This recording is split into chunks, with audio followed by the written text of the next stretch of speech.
ఎప్పుడైనా గమనించారా? మీరు ఒకరితో మాట్లాడేటప్పుడు, మీరు చదువుకునేటప్పుడు, లేదా మీరు ఒంటరిగా ఉన్నప్పుడు, లేదా మీరు పని చేసుకునేటప్పుడు, ఇంకా చెప్పాలంటే మీరు ఒకరితో గొడవ పడేటప్పుడు మీ యొక్క స్టేట్ ఆఫ్ మైండ్ వివిధ రకాల ఎన్వైర్న్మెంట్లో ఏ విధంగా వర్క్ చేస్తుంది మరియు దేనిపై డిపెండ్ అవుతుందో మీకు తెలుసా?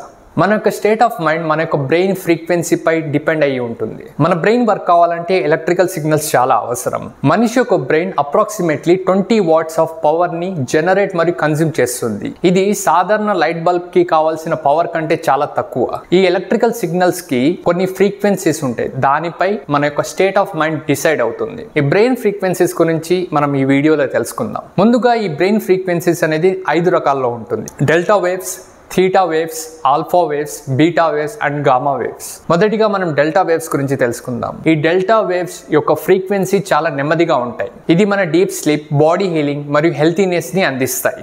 బేసికలీ మన బ్రెయిన్ ఫ్రీక్వెన్సీ డెల్టా మోడ్ లో ఉన్నప్పుడు మన మైండ్ అన్కాన్షియస్ స్టేట్ లో ఉంటుంది. ముఖ్యంగా ఈ delta wave frequency 0.5 to 4 hertz range లో ఉంటుంది. ఇదే మన డీప్ స్లీప్ కి కారణం అవుతుంది. And next theta waves. దీని యొక్క ఫ్రీక్వెన్సీ 4 to 8 హెర్ట్జ్ రేంజ్ లో ఉంటుంది. ముఖ్యంగా మన యొక్క రిలాక్సేషన్, ఇమాజినేషన్ మరియు డ్రీమింగ్ అంటే నిద్రపోయేటప్పుడు వచ్చే కలలు ఉన్నప్పుడు మన బ్రెయిన్ లో థీటా వేవ్ ఫ్రీక్వెన్సీ ఫ్లో ఉంటుంది. పైన చెప్పిన డెల్టా వేవ్స్ మరియు థీటా వేవ్స్ మధ్యలో చిన్న డిఫరెన్స్ ఉంటుంది. ఎప్పుడైతే డెల్టా వేవ్ ఫ్రీక్వెన్సీ ఫ్లో లో ఉన్నప్పుడు మన యొక్క స్టేట్ ఆఫ్ మైండ్ అన్కాన్షియస్ లో ఉంటుంది. వేరే థీటా వేవ్ ఫ్రీక్వెన్సీ ఫ్లో లో ఉన్నప్పుడు మన యొక్క మైండ్ సబ్ కాన్షియస్ స్టేట్ లో ఉంటుంది. Next alpha waves. ఈ ఆల్ఫా వేవ్స్ ఫ్రీక్వెన్సీ అనేది 8 to 12 హెర్ట్జ్ రేంజ్ లో ఉంటుంది. ఇది మన ఫోకస్, ఏకాగ్రతని మరియు కామ్నెస్, ప్రశాంతతని కలిగిస్తుంది. ముఖ్యంగా మనం ఎవరితో అయినా మాట్లాడితే ఒకవేళ వారి యొక్క state of mind alpha wave ఫ్రీక్వెన్సీలో ఉంటే వారు చాలా కామ్ అండ్ ఫోకస్గా ఉంటారు. And next beta waves. ఈ బీటా వేవ్స్ అనేది 12 to 13 హెర్ట్జ్ రేంజ్లో ఉంటుంది.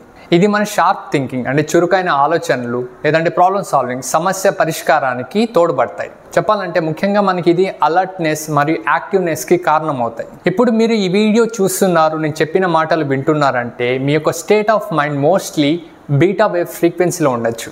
అంటే యాక్టివ్గా, అలర్ట్గా నేను చెప్పిన విషయాల్ని మీరు వినడం. అండ్ చివరిగా గామా వేవ్స్.